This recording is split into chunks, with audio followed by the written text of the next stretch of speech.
Oi pessoal, tudo bem? Eu quero agradecer aqui publicamente ao trabalho que o André Moré vem executando. De verdade assim, vem transformando profundamente todas as palestras, todos os conteúdos, tudo que está sendo feito. E o mais interessante, o mapa cabalístico. Em particular, esse trabalho foi muito, mas muito transformador na minha vida, porque me deu uma clareza dos pontos, dos obstáculos, até situações que surgem, né, na nossa vida que a gente não sabe, às vezes, o motivo, o porquê. Então, assim, foi muito, muito importante, tá? E eu recomendo, inclusive, para você que quer ter uma clareza maior das situações, de perceber quais são as influências, não como algo determinístico, mas como uma fonte de informações relevantes para você transformar, ter atenção, observar e retificar aquilo que precisa ser retificado, né? Então, eu agradeço de coração a você, André, todo o seu trabalho, tudo que vem sendo feito, todos os vídeos e principalmente esse mapa que para mim está sendo um deleite para a alma. É algo que, assim, tem detalhes, coisas que são desgostosas, digamos assim, né? Às vezes a sombra não quer olhar para aquilo, mas é muito bom porque a clareza e a luz traz a transformação que a gente precisa para o momento que a gente está vivendo e muitas vezes antecipa coisas que a gente pode se guarnecer, pode se prevenir. É isso aí, agradeço mais uma vez, shalom a todos, um abraço. Adonai diz a Moisés para pegar todos os líderes e faça-os publicamente pregado numa estátua, né? Colocar eles pendurados ali, forcar eles. Então Moisés disse aos oficiais que cada um de vocês mate aqueles seus homens que se uniram a Baal Peor. Aí continua. Neste momento, um certo israelita veio e trouxe uma mulher midianita ao seu companheiro e companheira a visitar Moisés e de toda a comunidade de Israel.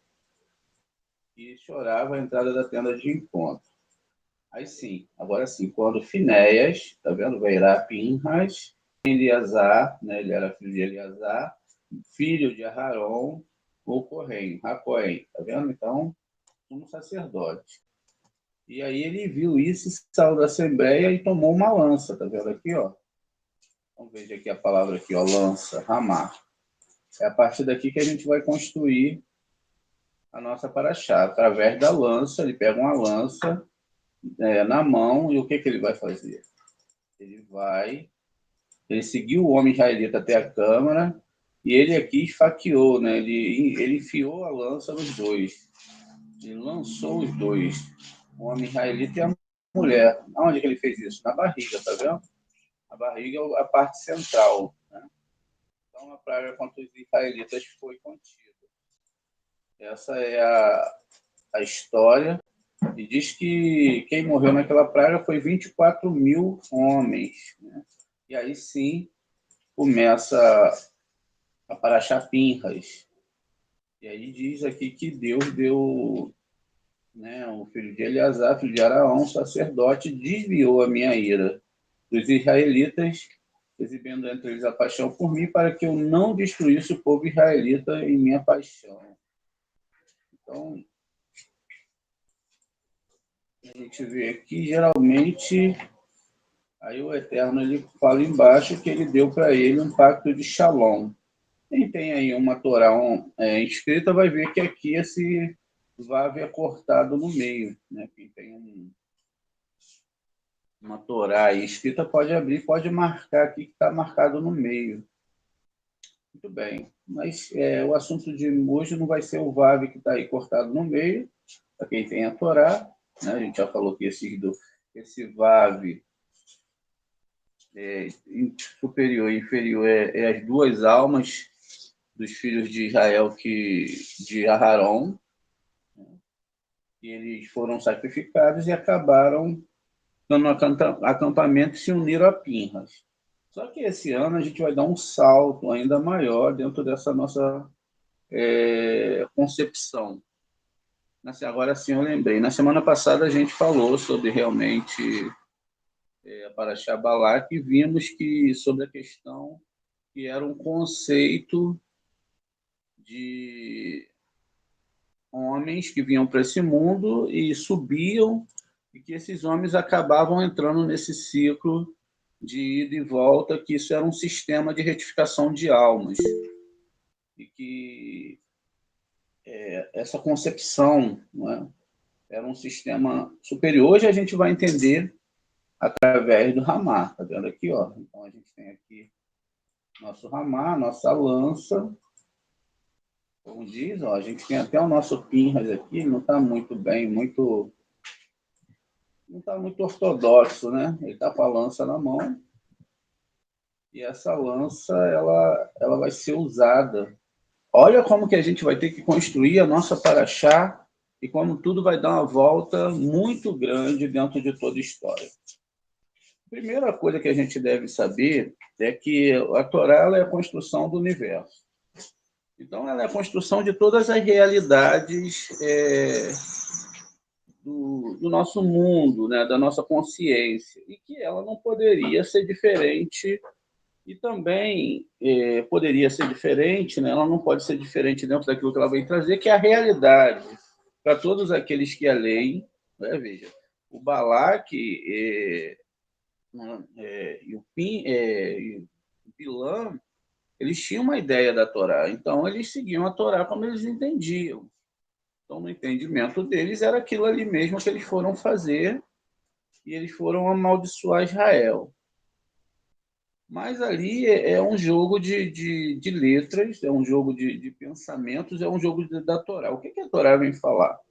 Olha, no primeiro momento, a Torá vem falar da construção de uma nação, a construção de um calendário, no primeiro momento. E em outros momentos, esse calendário ele é linear, né, dentro de uma questão espaço-tempo, ou seja, ele é dentro de uma consciência onde o homem teria ali um tempo para fazer as festas. Mas a Torá ela também ela não é só linear, só horizontal, ela também é vertical. Porque ao olhar esses conceitos, nós devemos entender que essa Torá ela não deve ficar nessa questão só horizontal do tempo, porque o tempo ele só nos permite, dentro dessa linha imaginária, lógico, aquilo que nós desenhamos como ciclo solar, lunar, a caminharmos para frente. É certo aquele filme que tinha, né, que o senhor nascia velho e morria jovem, a incrível história de John Bolton, uma coisa assim. Ele nascia já velho e morria, né, bebê, até sumir. Um dia acorda, se ele não está mais ali, a gente faz ao contrário, a gente vive, a gente vem de uma forma celular e no tempo vai sendo exatamente aquilo que nós entendemos que é esse caminho, né, esse espaço de um momento para outro. No mundo espiritual, a gente sabe que não existe tempo. Então, no mundo espiritual, para Deus, um ano é como 1000 anos, né? Um dia é como 1000 anos, ou a noite que passou, não existe. Então, no quesito da Torá, andar somente no espaço-tempo é um pouco fora daquilo que realmente a gente teria que imaginar, ainda que esse tempo seja necessário. O tempo é necessário para que a gente possa ver tudo aquilo que a gente passa nessa vida, né? Todas as construções, todas as construções familiares, o trabalho, tudo depende do tempo, que na verdade a gente sabe que é algo que a ciência já diz que não existe no fator real. Mas a ciência também, muitas vezes, não acredita no fator alma, não acredita no fator biológico, que somos seres biológicos, enfim, aquilo que é tangível é o que é explicado. Então, a ciência ela vai até um certo ponto dentro da Torá, ela vai até um certo ponto, mas ela não pode chegar no ponto horizontal, ela caminha com a Torá, né? Naquele entendimento que tange tudo aquilo que é perceptível e provável. O improvável, aquilo que não se pode provar, é o que realmente a Torá é. Ou seja, ainda que exista toda a criação, se não existe um Criador, qual o significado disso tudo? Qual a ideia que a gente pode construir de tudo? Não tem como construir nenhuma ideia. Enfim, a gente já falou da teoria das quatro cordas, que são teorias incríveis, está tornando. São teorias incríveis e são teorias que não se fecham, elas não se fundem. Então, a gente tem todo um esquema de organização para explicar algumas coisas, mas que no final, tá bom, é algo que está no nosso mundo, é real, é para que a gente possa fazer o Tikkun, mas também vai até um certo ponto na vida do ser humano. Enquanto ele está vestido com esse corpo, com essa roupa, ele pode percepcionar essa realidade. Se ele não tiver, ele não pode. Logo que você é desligado dessa realidade, já não tem como você ter essa percepção. Como a Torá ela foi escrita para o nosso nível, então ela tinha que ser escrita no modo horizontal, no modo onde ela dividisse a história da humanidade em alguns pontos, ou seja, o ponto que a Torá procura definir essa realização é exatamente ali quando o Moshe ele recebe as tábuas. A questão a ser discutida em si é justamente essa, é porque Moshe nunca existiu, não da forma descrita nas histórias da Torá. E Moshe realmente ele não é alguém que desceu com a tábua, que quebrou uma tábua, ou que tinha um chifre, como Michelangelo bota, né, um chifre de luz, e ele desce para falar com um pessoal que estava fazendo uma idolatria de um bezerro de ouro, e etc. Não, essas percepções são horizontais, são dentro de um nível mais humano, dentro daquilo que a Torá foi entendida nesse tempo todo, até que os sábios de Torá pudessem defini-las para que todos pudessem entender.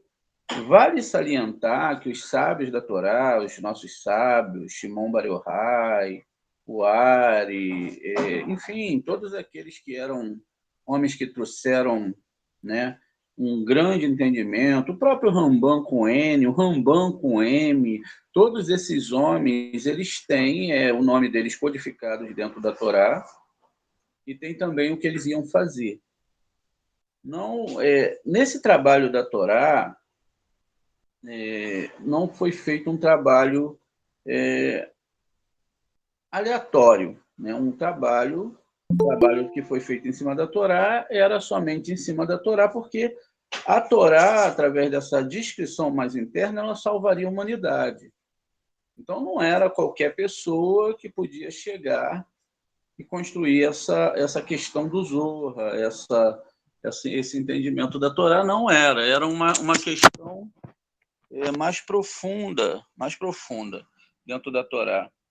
E essa questão mais profunda dentro da Torá, ela não podia, no momento anterior, ser colocada para todo mundo, senão não haveria Tikkun, não existiriam as pessoas que tinham Tikkun.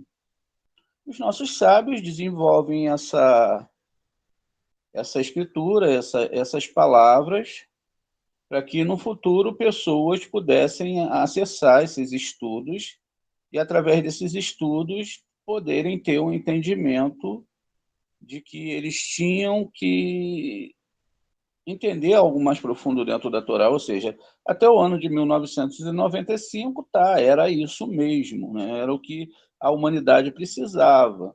Mas como o ego foi crescendo, crescendo, crescendo, e a gente precisa agora de um antídoto muito forte, então a Cabala ela foi liberada pelos mundos superiores.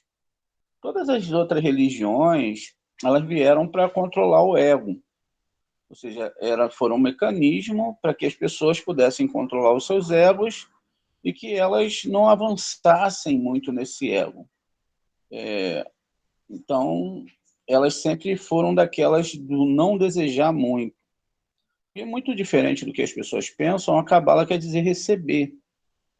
Mas esse receber é um receber em prol do outro. É um receber que você não pode guardar para você. Você não pode pensar em nenhum aspecto, em defender nada, guardar nada para você. Você recebe para doar para o seu próximo. Você é um trabalhador, é uma representação do próprio Eterno nesse mundo. Então, com isso, a gente recebeu exatamente 613 leis, não é?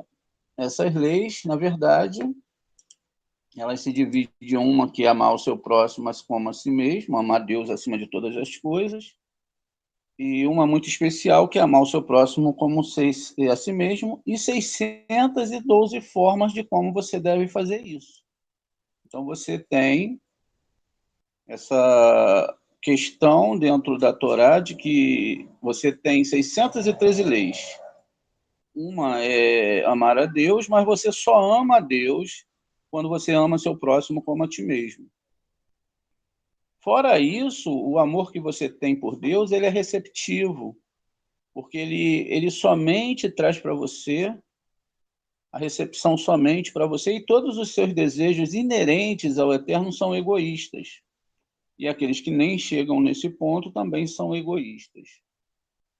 Então, tudo que nós vemos no nosso mundo são recebimentos de egoísmo. Ou seja, eu nunca coloco o meu próximo, pelo menos na mesma linha que eu estou. Eu sempre me coloco em primeiro lugar. Então, o ponto principal nesse mundo aqui sou eu, e a Cabala ensina que não, que nós temos que nos tornar, né, receptores, mas receptores de quê? Receptores de doação, nós temos que nos tornar doação. Por isso que quando a gente tem a divisão na nossa árvore sefirótica, né, a gente tem Gálgata e Enai, então Moshe ele vem exatamente aqui de cima, né, desse HGT, né, que é dentro dessa Sefirote. E Moshe não é jamais um ser humano, ele é uma parte espiritual que desce desse sistema de doação, vem até aquelas pessoas que estão naquela idolatria do bezerro de ouro e que agora elas começam a perceber, né, que essa construção que elas fizeram nesse mundo, essa ideia que elas fizeram da própria Torá, já vista que a própria descrição da Torá aqui, ela é sobre ela mesma. Então, Moshe desce desses mundos espirituais, essa força, esse ponto no coração, olha para você, olha para a sua internalidade aqui e começa a olhar a sua preparação para a subida para o eterno. Mas quando ele chega, ele percebe que as pessoas não estão aptas para receber a Torá, porque elas estão no sistema de recepção, elas não estão no sistema de doação. Como o eterno ele é total doação, então o eterno se afasta deles, ou seja, se o eterno é doação, como que uma pessoa que está em recepção pode receber o eterno? Então, geralmente, as pessoas acham que Deus ele habita, por exemplo, quando as pessoas estão no lugar recebendo alguma coisa, e ali eles receberam uma bênção, algo que eles tanto ansiavam, até mesmo o que eles entendem como presença divina, que a gente chama de lolishma, ou seja, a enganação da presença do Eterno através da recepção. Então, elas não estão dentro daquele nível. E aí todo esse sistema, então, ele vai enganar a pessoa, porque ele está dividido. Só há um Deus, só há um Senhor, mas o Deus que existe, ele criou esse sistema, um sistema que é dividido. Olha, a pessoa ela fica restrita, não é? Ela fica restrita dentro desse sistema porque ela não consegue entender a Torá original. Ela vai levar todas as histórias ali como se fosse original. Ela vê Pinhas realmente matando alguém, porque ela não teve ali alguém que pudesse mostrar para ela um outro caminho, um caminho de correção. Ela não teve os sábios, né? Os sábios podiam mostrar esse caminho de correção. E elas não, então elas não podem fazer isso. O que elas vão desejar, olha, elas vão desejar que os mandamentos sejam para recepção, né? E aí isso leva à inclinação do mal. Tudo que você deseja receber para si mesmo é a inclinação do mal. Você não limpou ali o seu desejo. E aí isso bota as pessoas numa questão de não salvação, numa questão de não estar ligada ao eterno. Por quê? O eterno é doação e elas são recepção. Então isso não fecha, não tem como fechar, porque como que você vai agregar a diferença, não é? Existe uma diferença de forma, uma diferença de energia, então não casa com o eterno, casa com outras forças, as forças de egoísmo que foram criadas pelo próprio eterno. Com isso, a pessoa ela pode ser pode guardar as 600 leis e pode botar mais umas 1000 aí em cima, porque foi isso que foi feito com essa alegação de religião. O próprio Rambam, no seu livro, não é? Sefer HaMitzvot, o Rambam com M mesmo, ele fala que os rabinos eles ultrapassaram muito nessa questão de implementar essa cerca da Torá, né? Então, você tem uma ritualística para tudo. Você tem uma ritualística, você tem não pode fazer isso, pode fazer aquilo, não pode carregar um livro, enfim, é um monte de coisa. Numa determinada festa você tem que acender um eruve para acender no outro dia um outro fogo, e aqui pode comer arroz, porque arroz não fermenta, lá na outra não pode porque fermenta. Então, todas essas regras foram construídas como cerca na Torá. Só que tem um problema, se a Torá não fala nada desse mundo, não é? Como que essas regras vão servir? Como que essas regras elas vão adentrar o mundo espiritual? Então, é nesse ponto que a Cabala entra e explica para a gente, através dos sábios, que a internalidade da Torá é o que importa. Né? Se você não está em si mesmo, né? Se você tem 613 leis, e essas 613 leis, uma é amar o eterno acima de outras coisas, ou ama o seu próximo como a ti mesmo, 612 letras. Então, Baal Hassulam vai falar que é a mesma coisa, é a mesma lei, só que são formas da divisão no interior da nossa alma. Então, se Moshe vem aqui de cima, não é? Então, aqui em cima eu tenho, desse nível, 248 leis que são positivas, que são aquilo que nós devemos fazer. E essas leis estão ligadas a esse sistema superior. Enquanto 365 leis se dividem exatamente ao contrário disso, aquilo que eu não devo fazer. Isso implementa em mim uma resistência, não é? Daquilo que eu devo fazer e aquilo que eu não devo fazer. Isso quer dizer, então, que esses 365 mandamentos negativos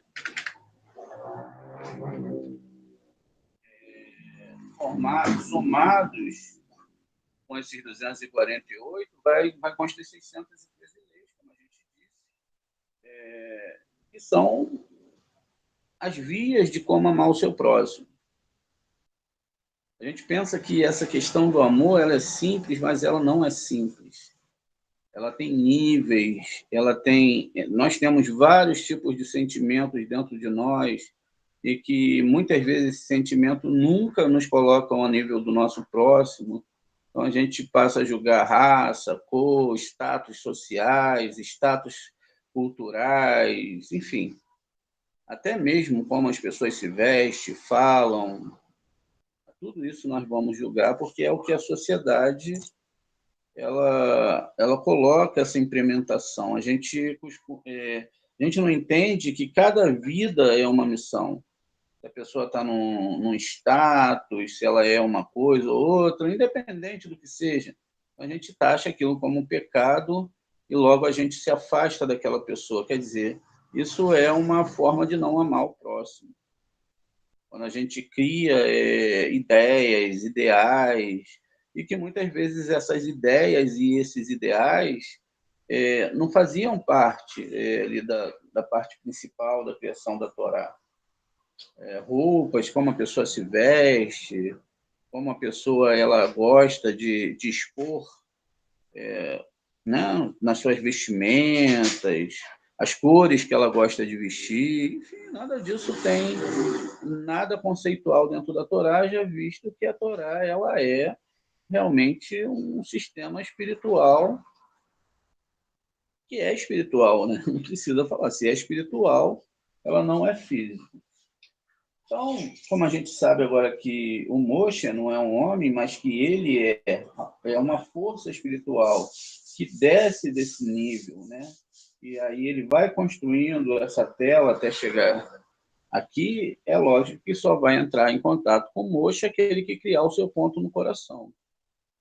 Um ponto no coração que é a questão que é ligada em todo ser humano quando ele começa a buscar uma evidência ou ele começa a buscar qual é o porquê da sua vida, né? Ele começa a buscar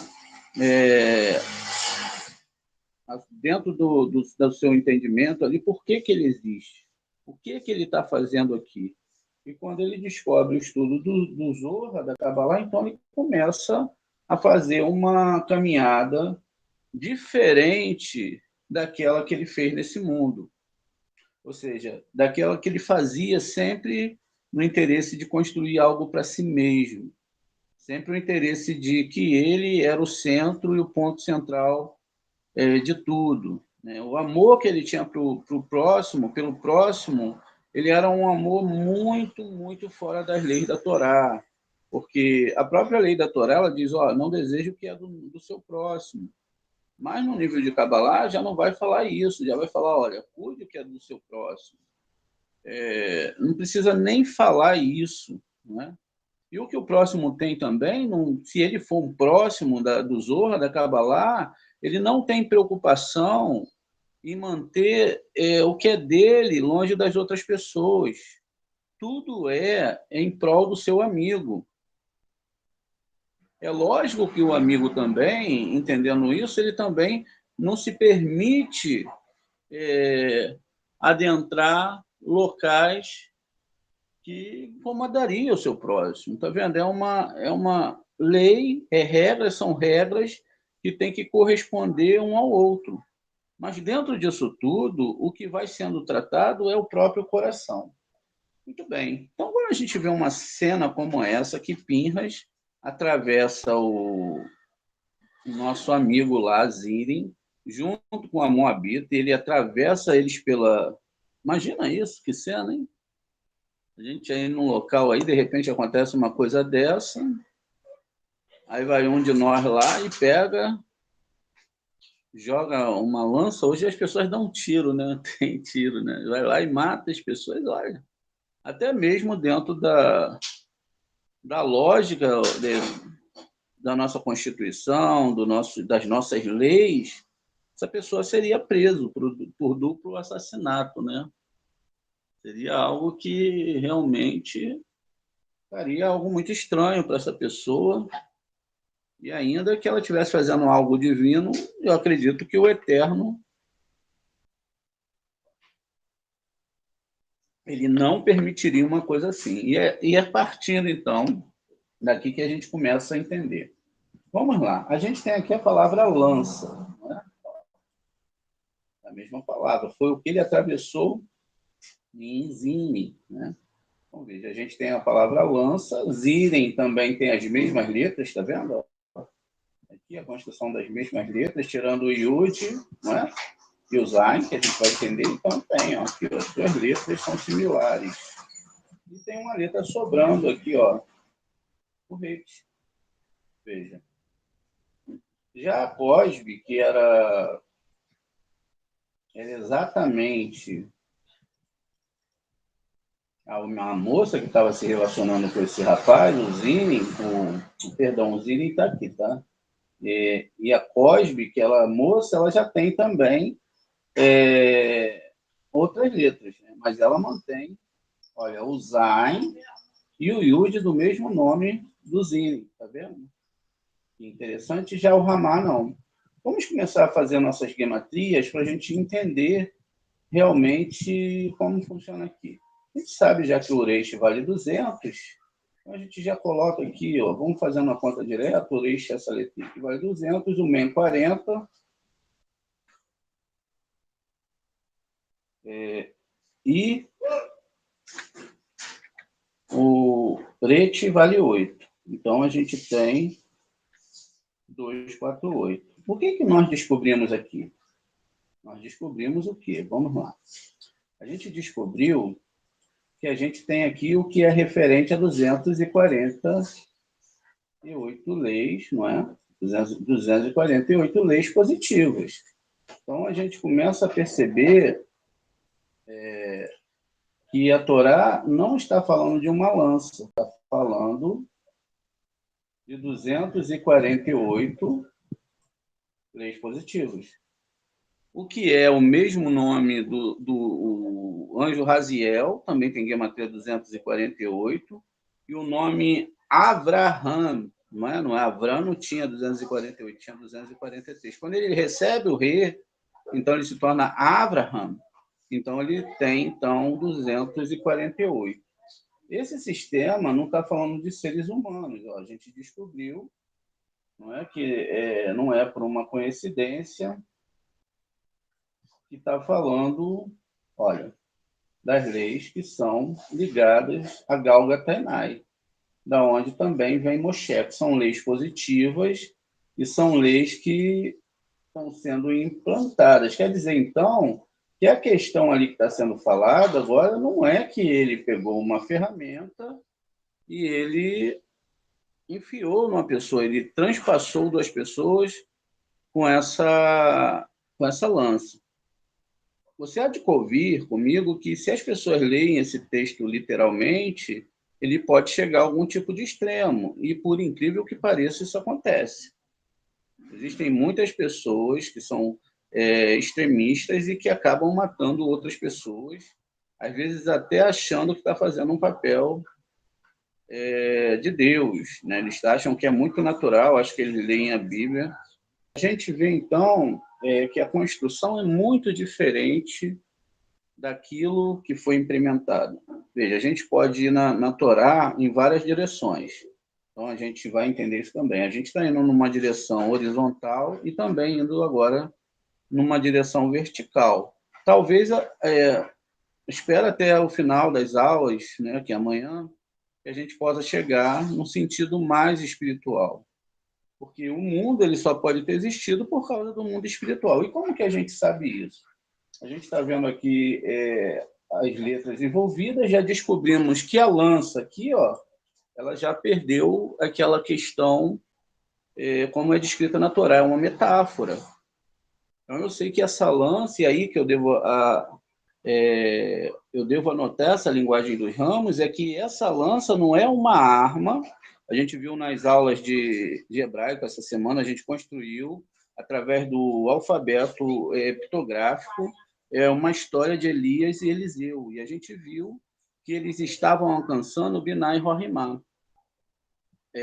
Vale salientar que essas questões que eles alcançaram foi por uma alta dedicação a não receber para si mesmo.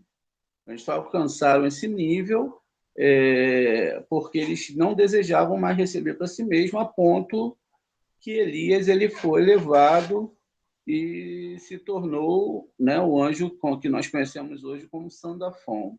Ele não desejava receber, ele se coloca junto com a divindade então suga ele desse plano para um plano onde ele então vai ter uma outra representatividade.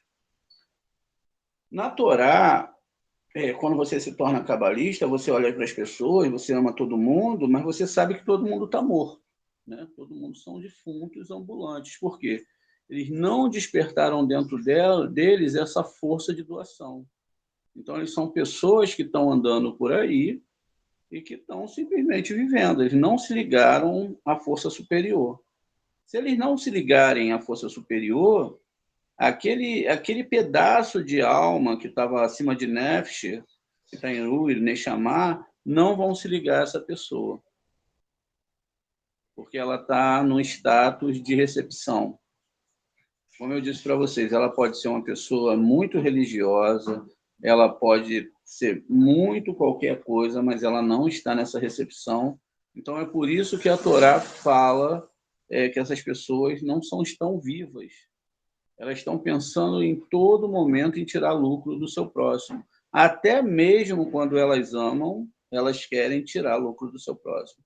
Porque o amor delas é um amor que deseja receber, não é um amor... É um amor egoísta. Isso, é um amor. Por isso que a gente tem aí as pessoas que casam e elas ficam, porque a pessoa tem que ser assim, a pessoa tem que ser aquilo, culturalmente assim, tem que ser bonito, tem que ser assim. A Torá não vê nada dessa forma. A Torá, ela acredita numa relação onde duas pessoas possam se unir para os dois estudarem e elevarem uma alma da outra, não é? Através do ato de doação. Então, se as pessoas estão nesse nível, não fica difícil ter amor entre elas. Se o amor não é construído, é diferente do amor químico. O amor químico ele é aquele amor devastador e que demora 2, 3 anos. No final de 3 anos, ele não existe mais. E aí vão existir as diferenças entre o casal, né? Aí vai depender do gênio de cada um. Mas o amor de alma ele não é assim, ele tem que ser um amor realmente que tem uma união. É lógico que o amor ele produz coisas boas, não é?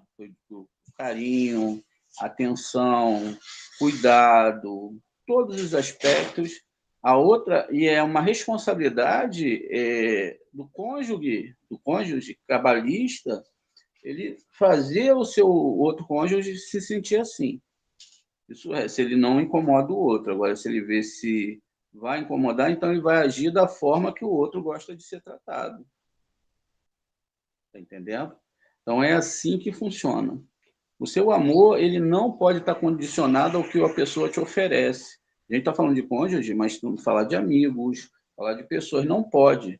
Você é responsável pelo seu amor, pelo seu sentimento. Você não é responsável pelo amor do outro. Você tem que fazer as coisas de acordo para o seu crescimento e o crescimento do outro. Mas a responsabilidade quanto os atos do outro, os erros e os acertos, não é seu. A gente compreendendo isso, então a gente não limita o nosso sentimento. Porque a gente vai ter que amar até os nossos inimigos. Essa é a convicção do Zohar. Como que você vai amar seu inimigo? É a convicção do Zohar. E no amor do eterno você ama até o seu inimigo. Veja. Então, como a gente tem essa linguagem do ramo agora descodificada, né, a lança em si que foi enfiada, aqui, ó, no nomezinho, ó, eu tenho a lança enfiada aqui no meio, tá vendo? Mendes. Que vai ser 240, né? Ó, 248, 240, Eu tenho 7 aqui, do Zayn, e tenho o Yud aqui que eu posso fazer uma substituição. Eu posso trocar uma letra Yud, que vale 10, pela letra Aleph, que vale 1, né?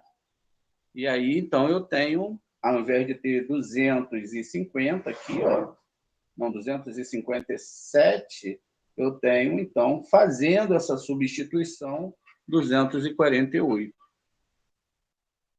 Que se torna, quer dizer, Ramá e Zinem é a mesma coisa. Só que a gente vai um pouquinho além. Vejam só.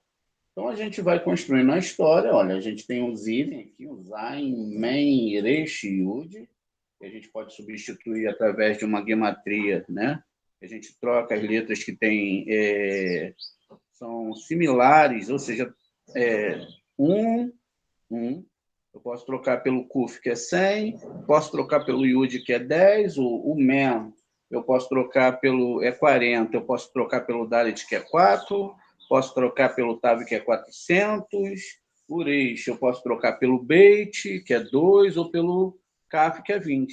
Então, eu posso fazer essa substituição.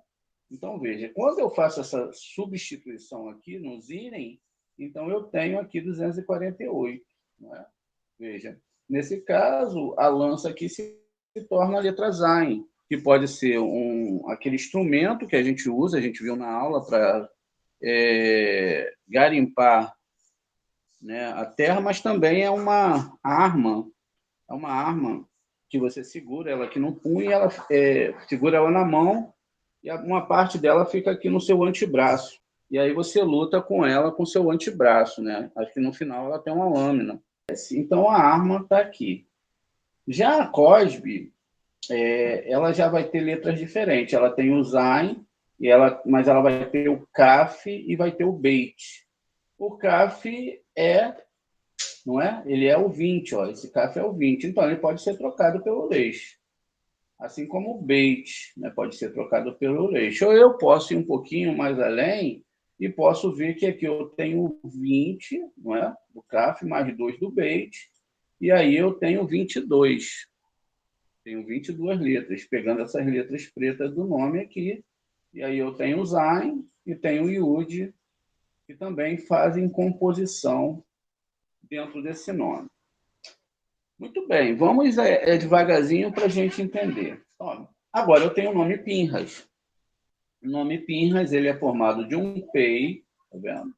Um Pei, um Yud, um Nun, um Het e um Samer. Eles estão formados por essas letras. Cada uma dessas letras, elas representam algo especial dentro da Torá. A letra Pei ou Fei, como a gente conhece, ela vai representar Vênus aqui, tá vendo? Olha. Então, quer dizer, ela já não é mais o nome de uma pessoa, ela já não é um sistema, mas ela agora é Vênus, ela é um planeta, tá vendo? Então, veja, então o nome Pinhas agora, ele vai representar o Pei, só o Pei, a letra Vênus, porque é a letra que cria o plano de Vênus. Quando eu coloco todo esse sistema, então que eu tenho Vênus aqui, eu tenho que ver que dentro do sistema astronômico judaico, dentro dessa questão também que pode se dizer astrológica, eu tenho 2 meses que são influenciados por esse planeta. Então, esses 2 meses influenciados por esse planeta é o mês de Liá, que é o mês de Touro, e o mês de Tixerê. Esse é mais um nível que a gente está entendendo que os astros eles movimentam o tempo e que a Torá ela foi feita em todos os aspectos, tanto no vertical como também no horizontal, como a gente vai entender. Nesse plano vertical, que é de fazer as festas, seguir tudo direitinho, que é muito bonito e deve-se entender esses tempos da descida da divindade, isso não significa que em algum momento da minha vida eu posso ter um Yom Kippur fora da data. Eu posso chegar hoje e me arrepender de tudo que eu fiz na minha vida, de tudo que eu fui de recepção, dos problemas que eu criei e começar a me arrepender. Então, eu posso também ser meu peça. Também pode ser o do dia do amor, não é? Como a gente vai ver no desenrolar dessa história. Além de ser sobre o mês de Liar, né? Que vai ser a tribo de Shimon, também representa Benjamim, que é Tisherei, que é onde nós vamos ter o Yom Kippur. E exatamente, se a gente olha aqui na nossa tabela, olha, a gente tem os meses do ano e nós temos 12 letras simples, porque são 12 meses, exceto quando Adar se multiplica. E aí fica Adar 2, né? Porque, na verdade, a gente não tem 12 tribos, a gente tem 11 tribos, mais duas meias tribos, que são os filhos de José. Esses meses aqui, eles se dividem em dois, dependendo do ano. A cada 19 anos, é preciso colocar 7 meses a dar 2, para que as festas não percam seu local ali dentro desse espaço-tempo definido pela Torá. Muito bem. O que acontece com isso, então? Então, a gente começou, né? Deixa eu tentar aqui não enrolar muitas coisas para vocês entenderem. Então, veja. Eu tenho agora o nome Pinhas, tenho a letra P, eu tenho a letra Iud, que também faz parte aqui do nome do Ziren, não é? Eu tenho aqui, ó, o nome do Ziren, tenho o Iud, e que vai fazer parte também do nome da coisa. Aqui eu não tenho o Zain, mas aqui eu tenho. Tá vendo? O Zain e o Zain. Aí logo eu tenho a letra Nun, não é? Tem a letra Nun, que é uma letra após a letra Mem. Eu tenho a letra Het, que vai agora estar na palavra Ramá, tá vendo aqui, ó? Tá vendo? Tá aqui. E tem a palavra, a letra Samer, que é o mês de Kislev. Agora vamos mudar toda a linguagem disso e vamos entender. Aqui eu tenho um calendário. Cada letra corresponde a um ponto aqui do meu calendário, né? Então, eu tenho a letra Re, que eu comecei em Nissan, aqui atrás, ó, a saída de Nissan é a letra Re. Eu fui avançando, eu tive o mês de Liar, que está lá em cima, né? Está aqui em cima, que é a letra que é influenciada pelo planeta que é Vênus, está vendo? A letra P é Vênus, como a gente disse, ele é Vênus, ele está ligado aqui através da setinha, ó, ele é esse planeta. Então, ele é Vênus e ele influencia esses 2 meses, não é isso? Então, veja, ele influencia a letra Vav e ele vai influenciar também a letra Lâmede. Está vendo aqui? Então, esses 2 meses são influenciados pela primeira letra de Pinhas, porque Pinhas criou o planeta, essa letra criou o planeta Vênus, está vendo? E o tempo, espaço, aquele tempo que é designado dentro dessa subida vertical, mas também desse tempo horizontal que nós temos, está definido aqui na nossa árvore, está vendo? Vamos ver aqui, ó. Eu tenho um lâmede aqui, ó. Logo na subida depois de Esode, eu tenho a letra lâmede aqui sendo apontada, está vendo? Ó, exatamente aqui. E aonde eu tenho a letra Vav? Aqui em cima, ó, do lado esquerdo, eu tenho a letra Vav. Então, veja, aqui está me falando sobre essas 2 ligações do lado esquerdo, que vão, lógico, ser sistematizadas e correspondidas pelo lado direito, conforme a Torá vai explicando. Então, eu estou entendendo aqui, não é, como funciona. Logo depois, eu tenho a letra Yud, que já vai ser, ó, a tribo de Zevulun. Então, a tribo de Zevulun, e Yud vai representar a Virgem, que está aqui, ó, desse lado direito, acima da letra Nun, que vai vir logo depois dela. Está vendo aqui, ó? Então, veja. Eu tenho toda uma construção aqui, ó. Então, agora eu tenho, vamos lá, a letra Lâmede, que está aqui, mas antes eu tenho a letra Yud, não é? Que está do lado direito, que vai ir fazendo essa subida. A letra P está envolvida aqui, ó. Ela está aqui embaixo, ó, bem pequenininha. Ela está aqui na árvore Sefirot. E assim eu vou avançando no meu calendário. Logo eu tenho a letra no 1, que representa aqui o Resvan, né, que é o mês do dilúvio. E aí logo eu volto para a letra Het, que é a letra aqui de Tammuz. Tá vendo? Então ele enfiou aqui uma lança dentro desse aspecto do nome Pinhas, que na verdade é uma construção dos meses hebraicos, que são as festas hebraicas, que são os tempos correspondentes às festas e principalmente à comoção espiritual ligadas a essas festas.